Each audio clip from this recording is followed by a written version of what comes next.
Happy 4th of July, everybody. We've got a special holiday-themed episode coming at you. Hope you got your griddles ready. Actually, that doesn't make sense. Oh, no, because we're going to be frying up some sharks. Because this week, we're bringing you Jaws. I thought we were doing Sharknado. No, never. Never.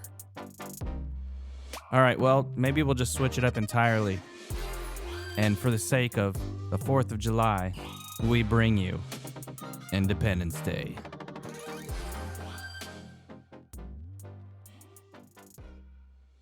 Now, I know this is not necessarily one of our typical movies, but then again, I mean, we've kind of broken the mold before. Yeah, that we have. That checks out. Although this is supposed to be a sci-fi action movie, I think the intention was to keep it kind of lighthearted because there are quite a few funny lines, funny scenes. Yeah, and I really think that most likely what it is the person that delivers the line. Then that's probably what makes it funny. It definitely helped. I know that Will Smith improvised a number of his lines, like a couple of like the iconic lines that we all remember. And this is the thing, they don't really do this anymore. And I know we've touched on this a little bit, like one of our previous episodes where, I kind of mentioned in the 90s having some kind of a cliche line at some point in the movie. Yeah. Either the line is the title of the movie or it's just something that's like, we're intentionally trying to make this the memorable line. Right. That everyone's going to be talking about. And I don't think they really do that much anymore. No, they don't. And I mean, I find it depressing. You're going to want that one line. Yeah, I mean, come on, man. I honestly tell you the truth. I think the last time I may have heard a movie title in the movie might have been The Whole Nine Yards. That's, man, oh God, that's depressing. Wait. Because that was a while ago, like 98, 99. Oh, you're talking about that one with Matthew Perry? Yeah, and Bruce Willis. Huh. Yeah, I didn't even. I mean, it's been so long since I've seen it. Yeah, I couldn't even tell you. Such a great movie. Couldn't even tell you what scene they said it in. So, what line or lines stand out to you as like what I'm talking about? Life finds a way. That was Jurassic Park. Shit. No, in this one, I think kind of one of the standout scenes to me, which I thought was funny and kind of went with the line is when they're getting ready, Hiller and I can't remember the other guy's name. I know he was Chicky or Jimmy. Jimmy Wheeler or Harry Connick Jr.'s Harry Connick Jr.'s character. Yeah, Jimmy. I think it was Jimmy something. Yeah, when they were in the locker room getting ready to go up in the planes and everything, and that box falls out of Will Smith's pocket, and Harry Connick Jr. kneels down and picks up. He opens it up, and he was like, "Yo, this looks like a wedding ring." He was like, "I thought you were going to break it off." And he was like, "Oh, I mean, things get complicated." But it's funny because that other guy comes around the corner, so he's kneeling down with the ring in front of Will Smith. Yeah. And the other guy's like, "Look, he raises his hands and just walks off like, right. Hey, I'm not here to judge." Yep. You do you, boo. Yep. So the couple lines that stand out to me as what I can picture, because I haven't watched the trailer for this movie since I think the movie came out. Right. And he has the line where him and Goldblum take off in that spaceship so they can go to the mothership. Right. And as soon as he gets out of that tunnel, he's like, "I've got to get me one of these," Yeah. So that's one line that stands out.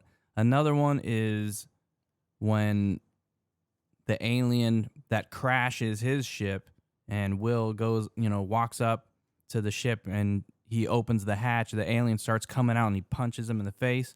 Yeah. And he says, "Welcome to Earth." Yeah. And then I think around that same scene, it was like, now that's what I call a close encounter. It's like, so it's like all these lines, and I think every one of them was improvised by Will.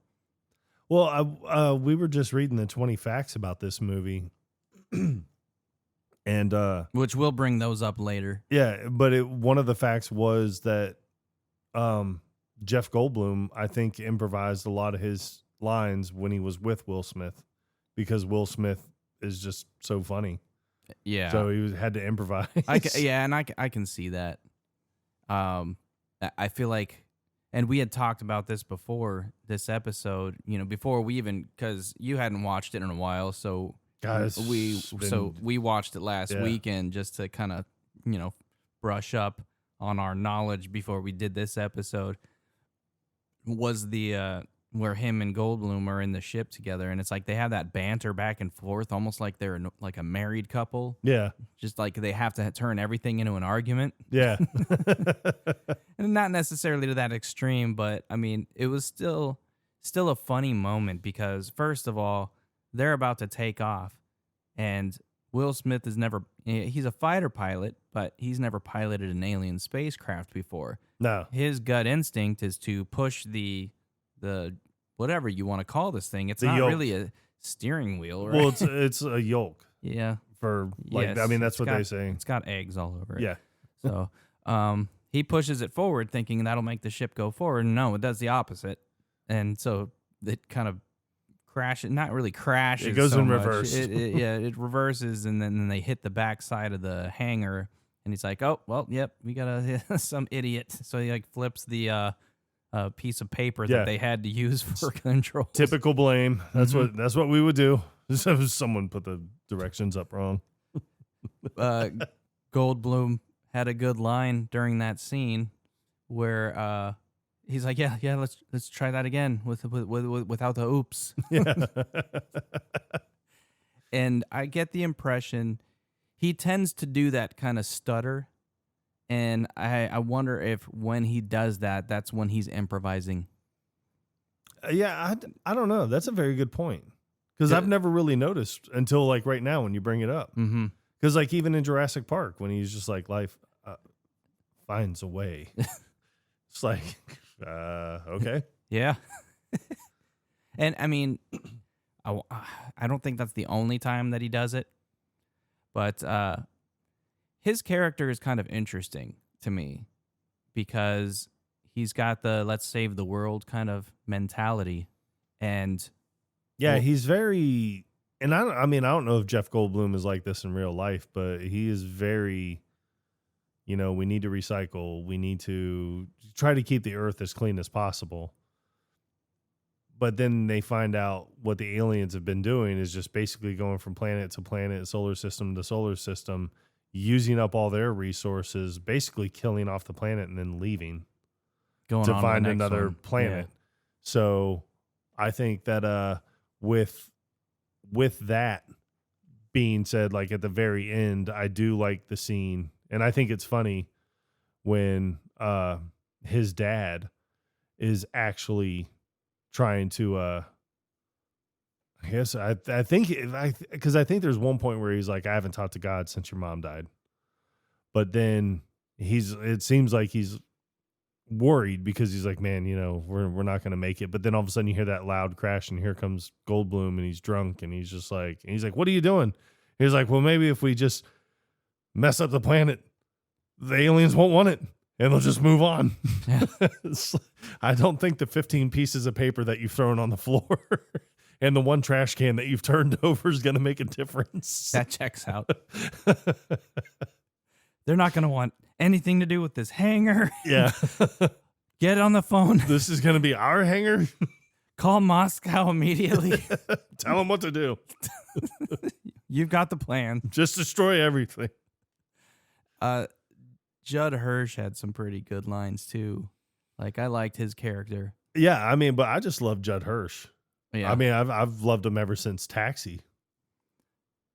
Was he in? Yeah, he was in Taxi, wasn't he? Yeah. That's way before my time. Well, mine too, but it didn't stop me from watching it. Well, I'm gonna have to just do Thank that. you, Nick at Night. Right? So I want to say when they introduce his character, it's when him and Jeff Goldblum, David is his character. No, David is Jeff's character. Yes. They're playing chess, in the park.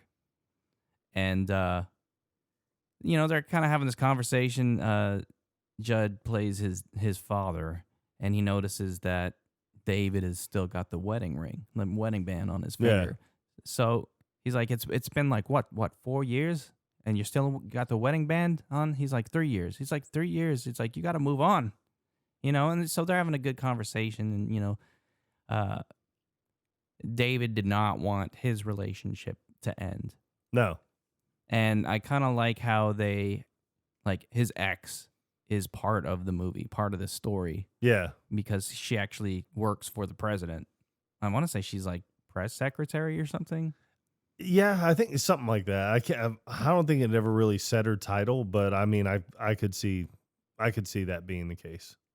But it wasn't one of those situations where like one person cheated on the other or anything like that. It was just he was content in his career, and she wanted to kind of advance, and she felt like maybe he had no motivation, no drive. And Right. I think that kind of drove a wedge between the two of them. So I like the fact that this situation kind of helped mend their relationship. Yeah, and I do also like speaking to Judd Hirsch, I think one of the other lines is when they show up at the White House. Oh, and I look like a schlemiel. Yeah. But not even just that line, but I think I love that he gets so caught up in the one thing, because right when they get there, he puts that little antenna on top of his car, and he's like, all right, well, with this I can pinpoint exactly where she is in the White House. And he's like, how do you know how to do that? And he's like, every cable repairman knows how to do this. Yeah, because he makes that dig about, he's like, what your cable repair guy, right? Yeah. Because he doesn't know what the hell David even does for a living. Yeah. But then when they go into the White House, and his ex-wife is like, I don't even know if he's going to want to see you. He's like, not after the last time. He's like, what happened the last time? And he was like, I punched him in the face. You punched the president? And he was like, well, he wasn't the president then. But I like that his dad cannot let that go. No. Because I think he brings it up 2 more times just in that little 30 seconds. He was like, I can't believe you punched the president in the face. It's like, I didn't punch the president. He wasn't the president. He's like, no, I hit him. We got into a scuffle. It was a fight. Yeah. It's like, you punched the president in the face? But the other scene, after the spaceship fires on the White House, and they're on Air Force One getting away and everything. Yeah. And they start arguing about, everything that's going on. And David starts going into hysterics about the situation and everything. And I think Secretary of Defense, which one was Secretary of Defense? Yeah, the one guy that was kind of douchey that Pullman ends up firing at the end of the movie. I think he was the Secretary of Defense. Yeah, that guy was an asshole. He was also in he usually plays an asshole. He was in My Cousin Vinny. He was like the NASA guy. Yeah. Which is a completely different character in this movie for him. But he tells David to shut up because he's just getting in hysterics. Like, oh my God, I can't believe can't do this like with this, And he's not making any sense because he's got the adrenaline going, and not to mention he hates flying too. They've touched on that. Yeah. Which, that made for a funny scene too. It did. I completely derailed this train, man. I forgot where I was going with this whole fucking thing. Well, I mean, we were talking about Judd Hirsch, but I do like that scene. Oh, that's right. Yeah. Judd Hirsch was like, he came to David's defense because he's like, you would all shut up. You would all be dead if it wasn't for my David. That's it. I love the way he says it too. My David. My David. It's like he plays such the Jewish father, but it's so great. I love where he goes with that, because he was just like, oh, well, we're never going to be able to understand their technology. And then the dad's just like, oh yeah, just go and take a look at the spacecraft that's already been here. He's like, I don't know what you're talking about. And he's like, yeah. Back in the 40s, the Roswell, New Mexico. Yeah, they built a whole thing around it. It was, Area 51. Yeah, we'll just go there. And they were like, "Oh, no such place exists." And then you got that douche that's like, That's not entirely accurate. About that. There might be a place that exists. But like, even the president's like, what? Like, Yeah. this whole time? Why wasn't I told about this? Plausible deniability. And honestly, tell you the truth, I mean, there's so because and this isn't the first time I've heard it. I've also heard it on some other reputable sources on television. It has to be true. You know it. Wait, was it in the movie National Treasure also? No, but apparently, like, they do keep Area 51 a secret from the presidency of the United States. Like, they won't tell them. They'll be like, "I don't know. What are you talking about? It's just a research facility." But they don't tell them about any of the undertakings that they go through. I think that's ridiculous. There is no higher command in the nation than the president of the United States. He should be in the loop on all these things. What are they afraid of? I mean, mass hysteria, I guess. I mean, if all the presidents that we get are like 80 years old, I mean, who are they going to talk to? Exactly. Exactly. That's right, Grandpa. I think it's time for your pill and a nap. Yes. Now, I know that Jurassic Park came out before Independence Day. Mm-hmm. And I felt like at that time, we were at the precipice of what we were able to achieve in a movie using CGI. Yeah. But I felt like Independence Day kind of took it to the next level. And I really enjoyed how realistic they wanted to make this movie. They didn't want it to be campy or cheesy or just fake in general. And watching it now, yeah, I mean, if we remade it today, which, yeah, I know that they did the sequel to it, which came out, like 20 years after the fact? Boo. I know. They made us wait that long.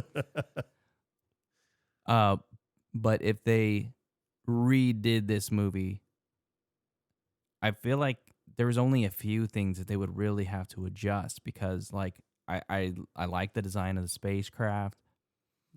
I like the design of the spacecraft as well, but in all essence, like, looking back at it now, now the way technology is advanced, you like looking at it when you watch it now, you're like, oh, they could make this look so much better. You're right. They could make it look so much better. But the design of it is still impressive to me. Yes, they could enhance the graphics and make it look even better, like more high def, because, we didn't even have like high def, in 96. Right. I don't even think we started making those, like, the high definition televisions until like the early 2000s. But I know that they have the ability to take film that is shot in actual, like, I don't know if it's 35 millimeter.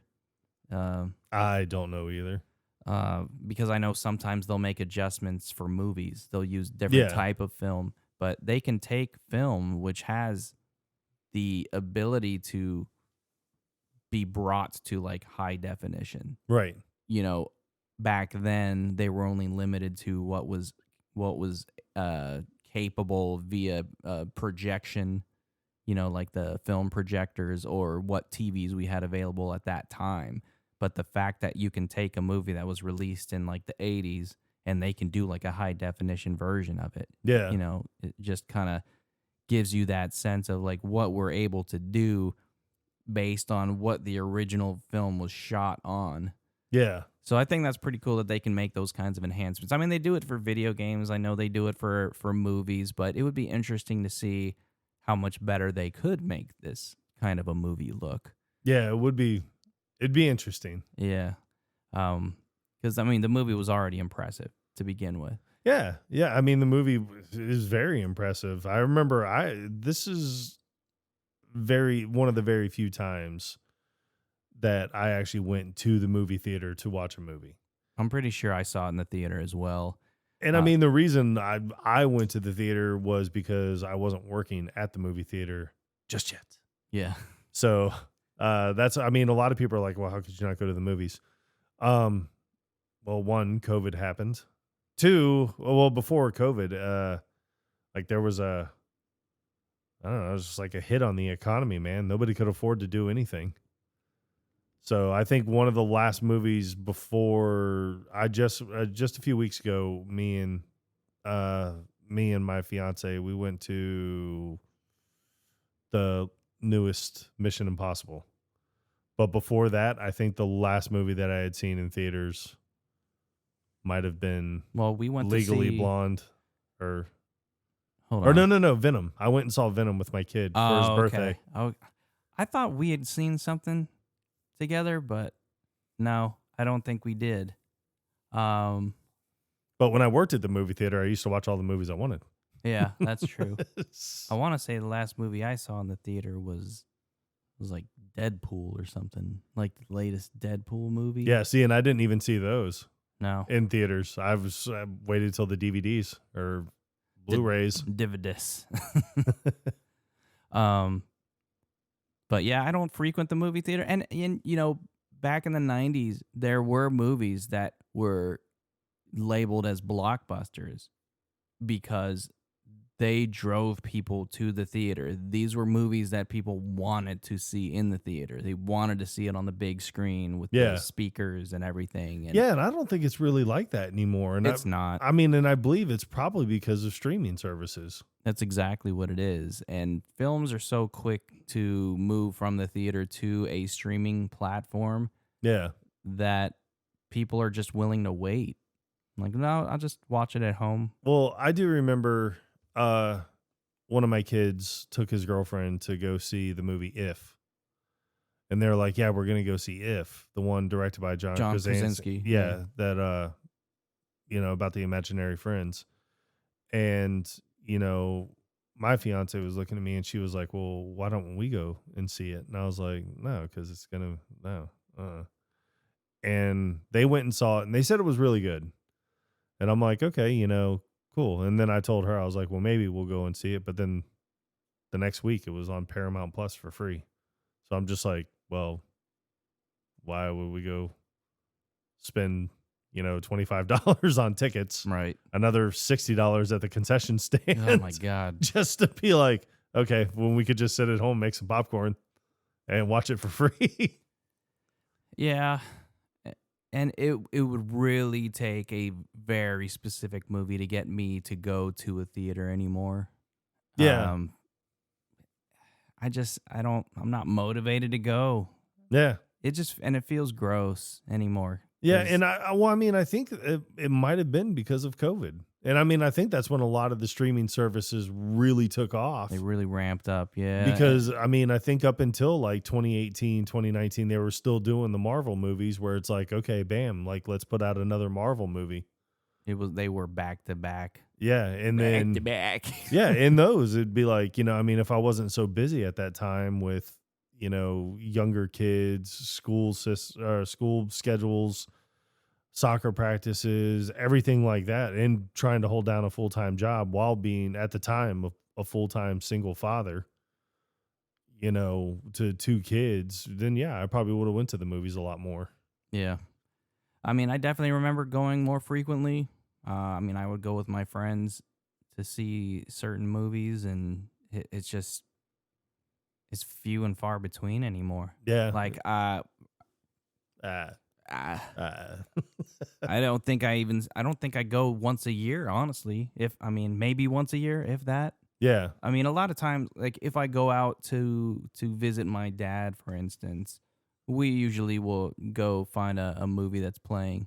Yeah. And catch a flick just to do something, get us out of the house. See now, and I remember back in the 90s, like I don't know how it is now, but even before I met my fiance, and maybe it was because of my age, I have no idea, but I did not feel comfortable going to the movies just by myself to watch a movie. But there was a time where, like back in the 90s, I'd be like, oh man, I'm going to go see a movie. It's like I would call a couple friends and just be like, hey, I'm going to go to the movies. You want to go? And they're like, nah, I'm not going. I had no problem going into see a movie by myself. Yeah. But now it's just kind of like, I don't know about this. I don't want to look like some pedo. Hey, why's that guy sitting alone? We better keep an eye on him. What's with all the tissues? I'm just here trying to enjoy the movie. Nothing weird. Yeah. You can see my hands. I've been waiting for Toy Story 5 for 15 years. Come on, Tom Hanks. You're letting us all down. Well, anyway, we're getting way off topic. Let's talk about Independence Day. Back to the... Oh, is that the movie we're doing? So, a very familiar actor makes an appearance in this. And I can't think of the actor's name, but Harry Connick Jr. He played Data in the Star Trek. Yeah. I can't remember his name either. But he did a good job playing a weirdo. And I think Roland Emmerich was just like, just be yourself. Maybe. And action. Maybe. Well, they make it to Area 51, everybody that was on Air Force One. And there's this whole thing about them going inside the facility where they have to go through like an anti-static, like cleansing. Yeah. Like desantification or whatever it's called. Yeah. He's like, open up the door. He's like, oh, no, we can't. We can't. He was like, see, this is a static free zone. It's like, you gotta end. But then the other guy was open the damn door. Yeah. The other guy's like, this is the president of the United States of America. Open this damn door.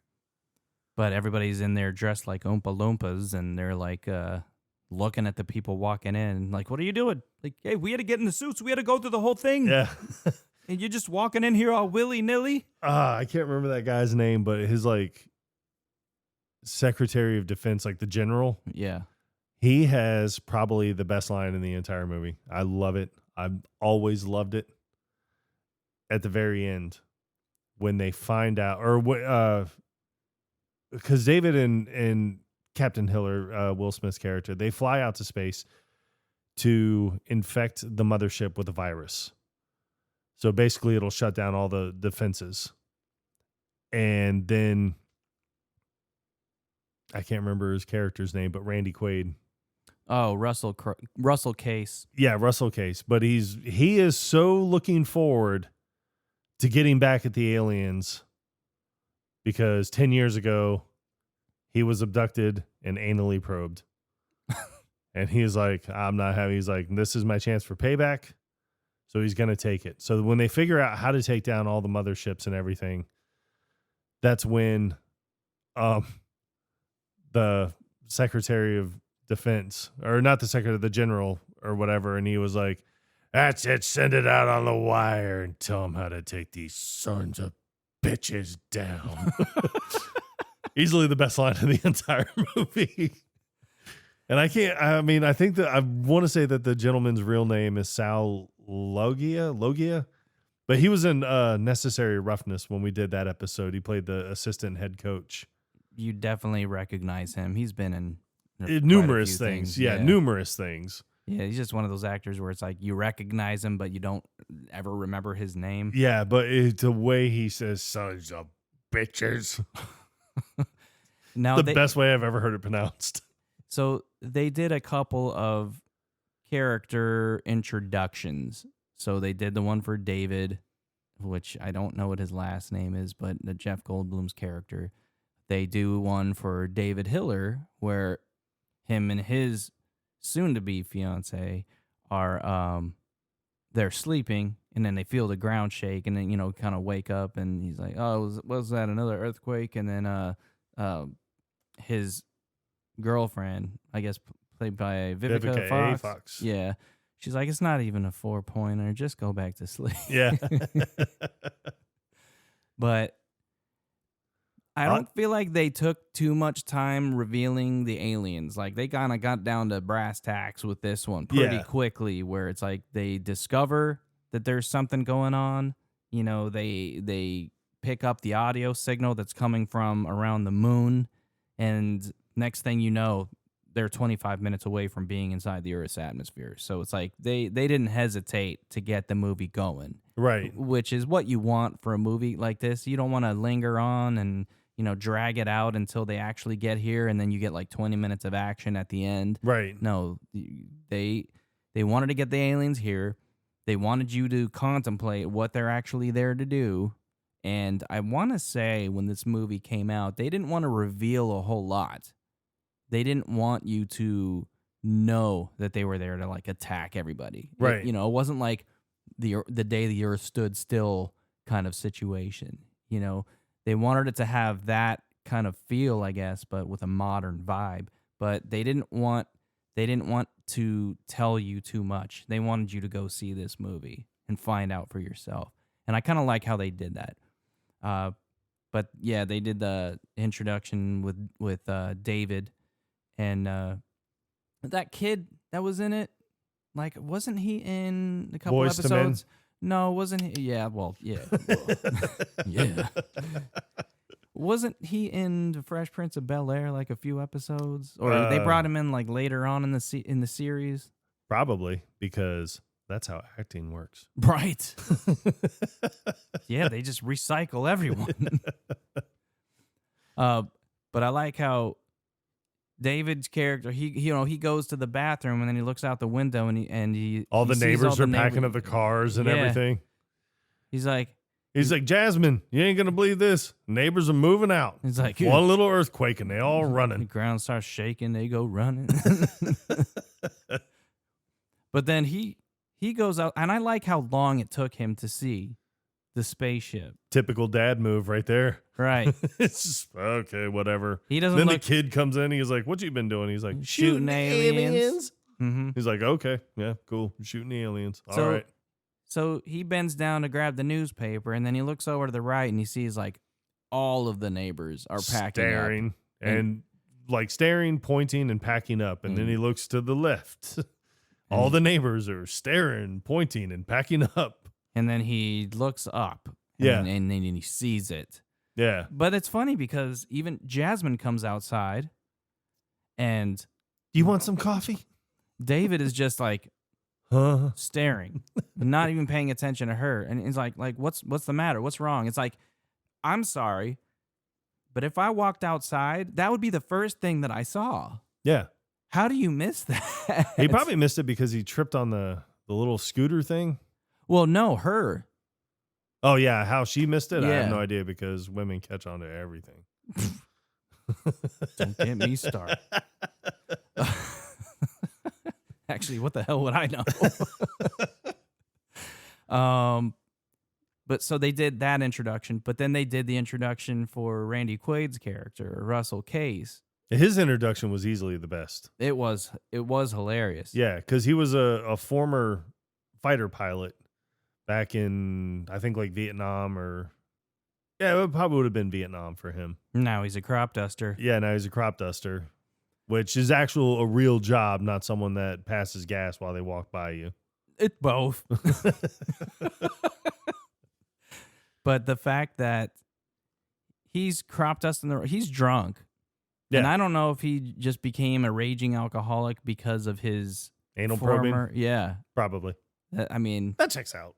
it's PTSD at its finest, right? Yep. But it shows him flying, and you see who you just assumed to be one of his kids. And he's like waving at his dad. He's like trying to tell him, like, you're going to the wrong field. Yeah. Because this guy that his father's supposed to be crop dusting, he came over and he's got like some of his crops, some kind of like cabbage or lettuce or something, and it's all wilted and crap. Yeah. And he's like, I got a whole field full of these. He's like, if your dad's not up in the air in like 20 minutes, he's like, I'm gonna go with somebody else. It's like, is that a threat? Oh, pish posh. But yeah, Russell crop dusts this field, and then he goes and lands, and then I like how his son approaches him about it. Just what the hell you think you're doing? Yeah. I know. That kid was probably like a teen heartthrob to young girls across America. Oh, maybe even the world. He was a very attractive Yeah, guy. very but attractive young man, It but looked like he was trying to be like Keanu Reeves reincarnate or something. Yeah. Or like literally a second cousin twice removed from Keanu Reeves. I was like, well, he did it. I could do it. I'll talk the same way. I could be Neo. I have long hair too. Yeah. That's all it takes. Rockin' hairstyle. Surfer mentality. I'm a fucking shoo-in. But yeah, then it cuts to him going into that well, you see him, I guess, trying to sober up. He goes into that little diner. Yeah. And he's just got his head in his hand sitting at the cafe bar. And the guys sitting at the table behind him like start messing with him. Yeah. Like, hey, so when they took you up in that spaceship, did they do anything to you, like sexually? He's not even acknowledging them. Yeah. But then it brings those guys back later on after the aliens. I don't know if it was before or after the aliens start attacking, but they were interviewing a couple of these guys. It's like, yeah, apparently they messed with him back in the day. Like they did all sorts of experiments on him, sexual. It's like, I think this guy just lived for saying that line. Yeah. And I think it was because they arrested him because he was talking all crazy. Yeah. He was It's like, talking about that they were back. He's like, I knew this was going to happen. They took me up in their spaceship. They did all sorts of experiments on me. They're going to kill us all. And then I like when he gets released and his kids are just like bailing, like they're taking off. Like, yeah, you guys had the right idea. Yeah. But it's like, I mean, not once would he have or did put it together that the kids were leaving. They weren't heading to the jail to bail them out. They were gone. But not once did he put that together like, oh, hey, wait, you were going to leave without me?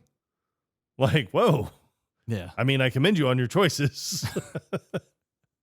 Yeah, they were just going to take off. Yeah. For sure. Yeah. No, they were gone. They were gone. But I like the older kid because he was like, they just let you out. And he was like, oh, yeah.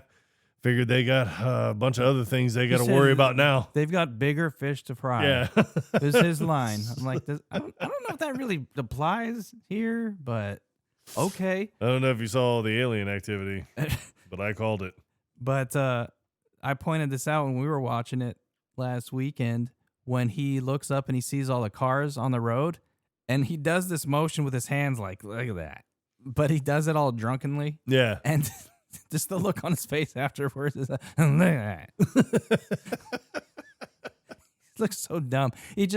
His whole persona reminds me of Cousin Eddie, honestly. Yes. It's basically the same person.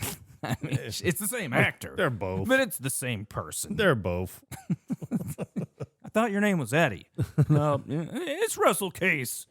Russell Edward Case. I would just like to say that, these aliens took me up and, they probed me and everything. And I'd just like to say that I'm gonna do you proud. Sir. Russell Case, Lieutenant Case, whatever. He's so awkward. Yeah. So uncomfortable. Honestly, tell you the truth, what it reminded me of. I did the mic hit. Nice. Son of a bitch. Nice. What that reminded me of was just when he's like, he's telling his kid, he's like, keep the coffee coming, keep it coming. Because they're looking for fighter pilots. So he's like, and he was like, I used to be a pilot. And then he gets the coffee and everything. But I do like that his kid brings it to him. And he was like, and then the guy. Didn't his kid say something about it's really, really strong or something? Yeah. And he was like, yeah, just keep it coming. Keep it coming. And then the lieutenant's like, we're looking for someone that has field experience fighting. And he was like, yeah, no, I have field experience. He was like, I fought in Vietnam and everything. And then he was like, on a personal note. Yeah. Yeah.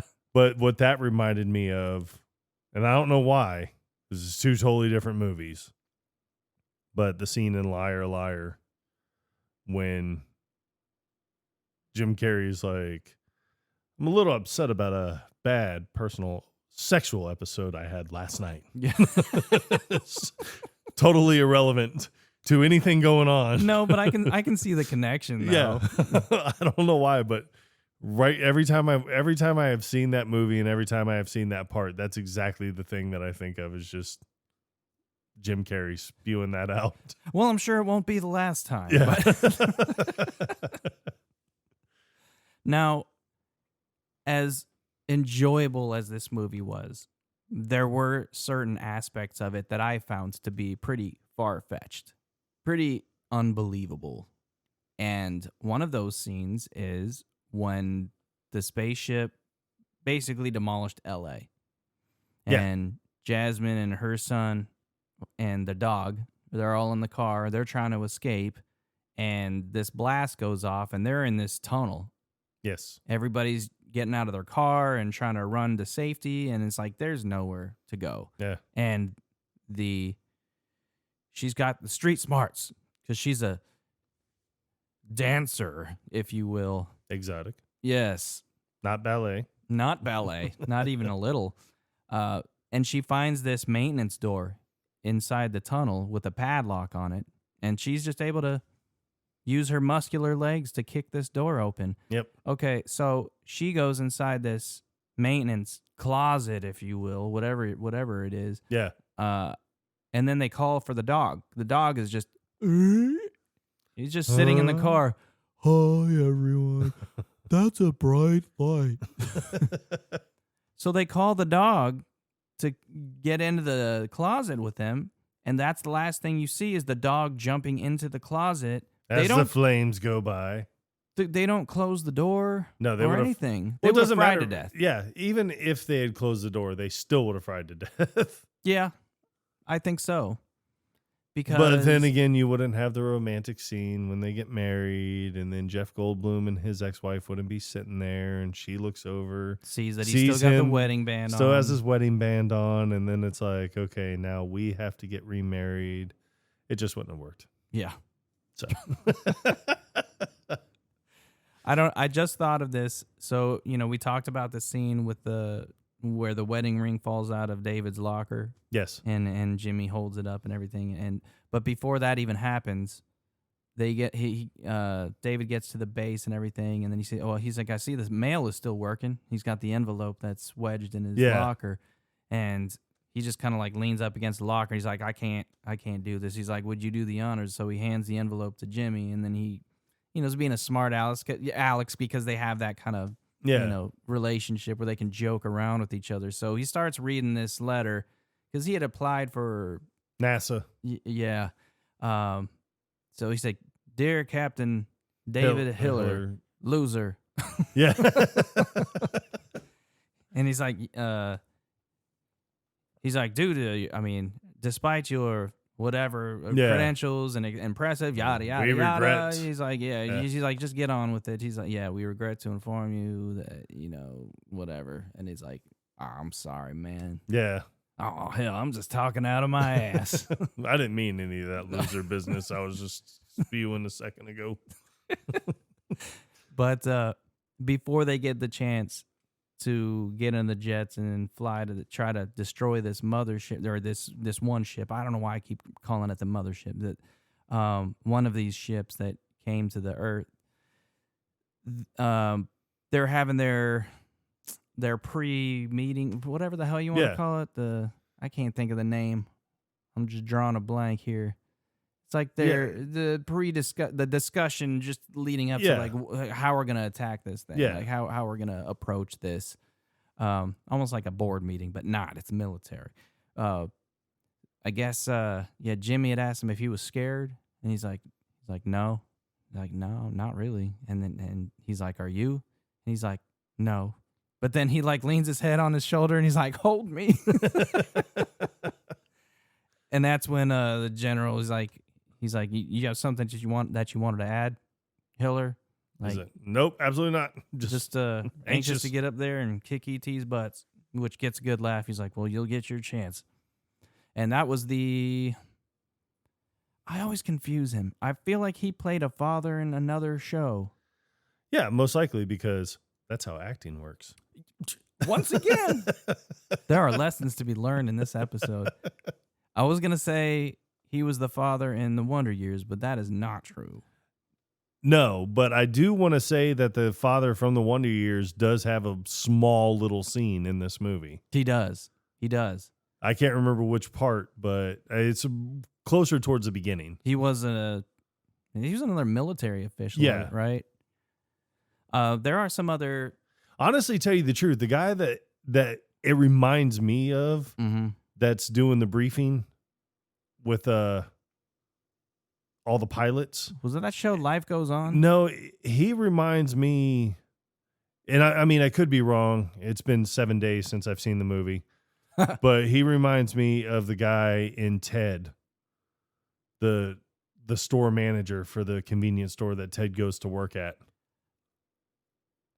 I think it is him. I think it is. So that might be what we're thinking of. Because now looking back at it, I'm like, I could see that guy be like, that took guts. We need guts.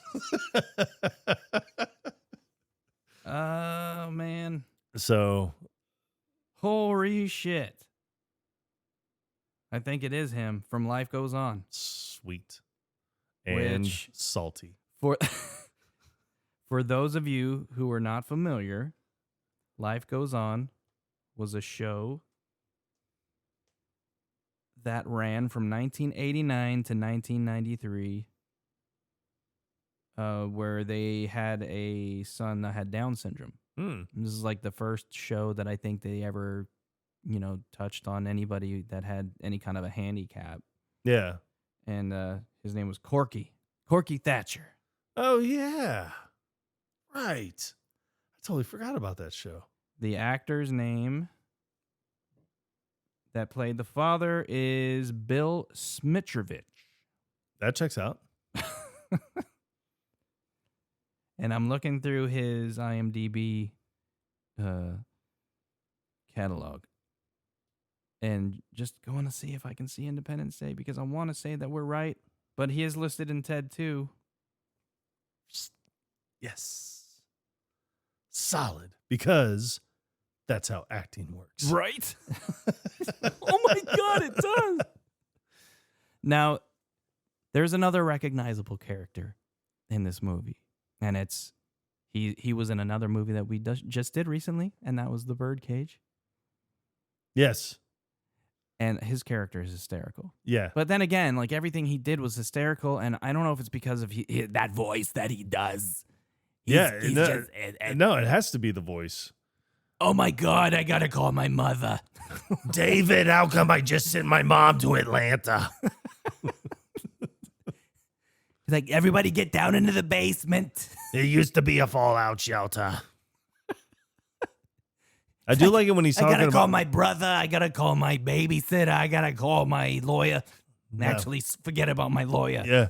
And then I like that he calls and he's like, I gotta call my therapist.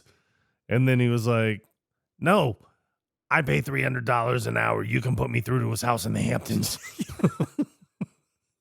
Which is, it's sad that he gets killed. Yes. He's one of the people that did not make it out, unfortunately. But his line right before his final moment was, oh, crap.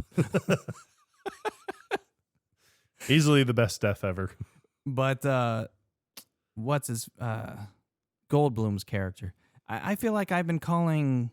You've been calling Will Smith David. And that's not right. No, that is not right. I was going to point it out to you. But... No, you should have, because I call you out for mispronouncing things all the time. What the hell is Will Smith's character's name then? Is it James Teller? It's Hiller, but I don't remember what his first name. It could be James. I think it might have been. But yeah, I apologize. So everybody who cringed every time I said David, and I'm sure by this point Will Smith has turned it off. Yeah.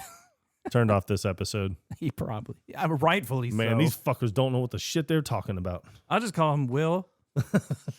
That checks out. And once again, we have derailed the entire conversation. That we have. Son of a bitch. Well, then I think, let's talk about some of those facts that we pulled up. Yeah, we could do that. Oh, when Oh, do you have it now? Is Goldblum's it back? character. It's back, yeah. It is back. He Okay. goes to his office and he's wheeling his bike. Well, he's riding his bike in the office, and you got this guy that when you're chasing him down. I don't remember what he's all hysterical. Yeah. But Because aliens are showing up, and David's just kind of like, whatever. He's given a piece of information where he realizes that something is happening where every time this thing cycles, it reduces, and then eventually it's going to diminish into like nothing. Yeah. At this point, he doesn't realize that it's a countdown when the aliens are going to actually attack. But he gets to that area where there's that big recycling bin, and he sees that some people had thrown like cans, like soda cans, into like the trash can right next to it. Yeah. And his reaction is funny to me. He's like, "My God in heaven." He lifts up the lid to this giant yellow recycling bin, and it is packed full of cans of soda. I'm like, Jesus. Yeah. How much soda do these assholes drink, and how frequently do they empty this friggin' thing? Why do they need that big of a thing? And it's in the office, too, which is crazy to me. I would see like a little bin that they could put cans in, that would get dumped in by like the maintenance people or janitor or whatever. Right. But that big of a thing in the middle of an office, I thought was kind of insane. That checks out. My God in heaven. All right, let's bring up these exciting facts. They're explosive. Yeah, I mean, I don't think we have to go through all of them. No. For the love of Mary, man, the first mind-blowing fact on this entire list is We have to. this was directed by Roland Emmerich. The guy that brought you such movies as Independence The Day. Day After Tomorrow and 2012. I mean, okay. I've never heard of him. I've heard of him. The movie was released July 3rd, 1996, just in time for 4th of July weekend, boosting its patriotic appeal. I think that it should have stuck with the original title, though. Doomsday. That would have been awesome. I don't like it. I love it. It wouldn't have had the same feel. I know, and then, Bill Pullman's speech at the end wouldn't have made any sense. No. Because that is a phenomenal speech. It was one of the best and most memorable speeches. It was a Yeah, I'm screwing the pooch on this one. Filming began in July of 95 and wrapped in October of the same year. That's quick for a movie like this. For an epic flick. I think, that seems like a short span to film. The alien mothership was one of the largest props ever built, measuring around 1,600 feet in diameter. Yeah, we don't need to know about the gross of the movie and how it won. I mean, I'm sure everybody knows that it won Academy Awards because that was probably some of the best CGI up until that point. Yeah. Well, this is kind of an interesting one. There was a craze for dolphin-themed jewelry after this movie because the engagement ring that Will Smith had that's weird. Was dolphin-themed. Huh. That's odd. I guess this broke out Will Smith's acting career. Yeah. Well, I guess Hollywood career. I guess they don't consider Fresh Prince of Bel-Air as Hollywood because it's not film. And this is I'll let you tell the next one because this was pretty good.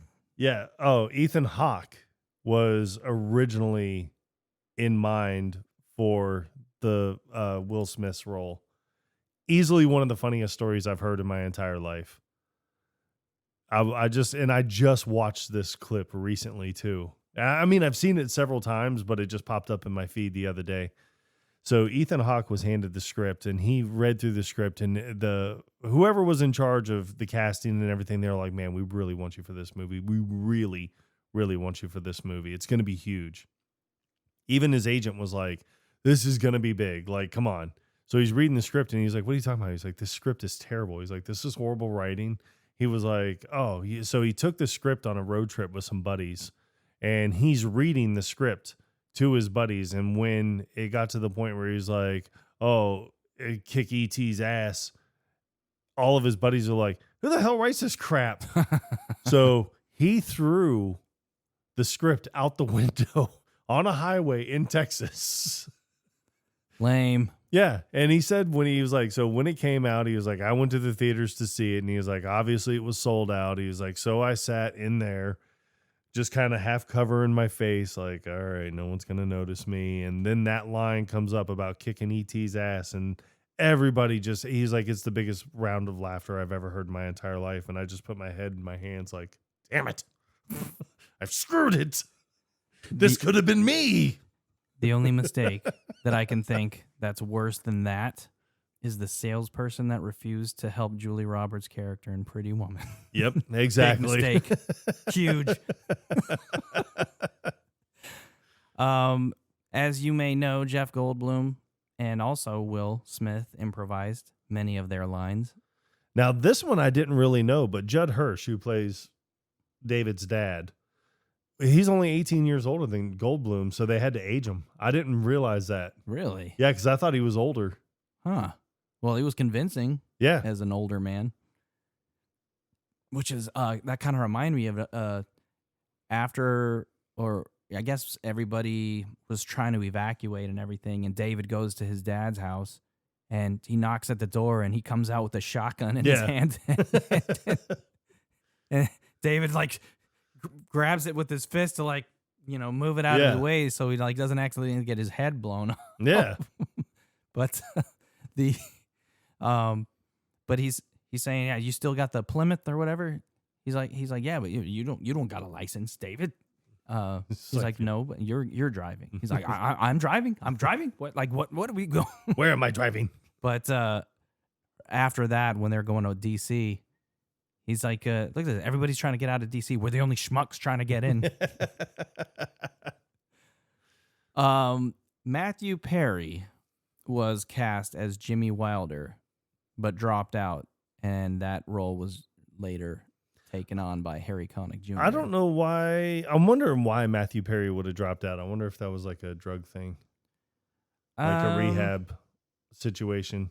I mean, because this was 96, so it would have been like right at the beginning or height of Friends. I don't know when Friends. God, Friends was on from like 93 to like 2000. It could have been, or it could have been scheduling conflicts because of Friends. Maybe. But I couldn't picture him in this role. No, even though it was a short role, and it sucks that Harry Connick's character died. Yeah. Spoiler alert. I didn't realize that the military was so involved in this movie until, like, reading this, it says the military withdrew support due to the references to Area 51. Which is weird. Yeah. Like, what kind of support did they need to provide anyway? Like, well, they probably would have had, like, real fighter pilots on hand saying, hey, you know, this is how you would maneuver. This is how you would do this. They probably had military soldiers. They may have even, like, said, oh, we'll loan you some tanks and some fighter crafts or whatever to put out here just to make it look like, you know, this is an actual base or something. And then they were like, oh, yeah, we're going to reference Area 51. And they're like, all right, take all our shit back. We're out of here, boys. Huh. Watch your six. A helicopter. Apparently, there's a guy that got probed by aliens on this set. They're gunning for you. A helicopter rigged with lights caused 150 UFO reports during filming in California. Nice. This one here, by far, the most disgusting fact of them all. The alien slime, used for its gooey, otherworldly texture, was actually KY jelly. Yeah. I thought that was pretty gross. And my question, I guess, would be, why did they have to be slimy? Yeah, I don't know. Like, what's the point? Yeah. I guess because it's otherworldly. Like, I understand maybe on the inside of this bio suit, maybe slimy, just because keep the body moist. Yeah. I don't know. It's like getting into a pair of leather pants, man. You got to put on baby powder. Spit on it. You know how it is. The alien language was created by mixing animal and human sounds, resulting in eerie vocalizations, which I'm trying to even picture what they sounded like. Yeah, I don't know.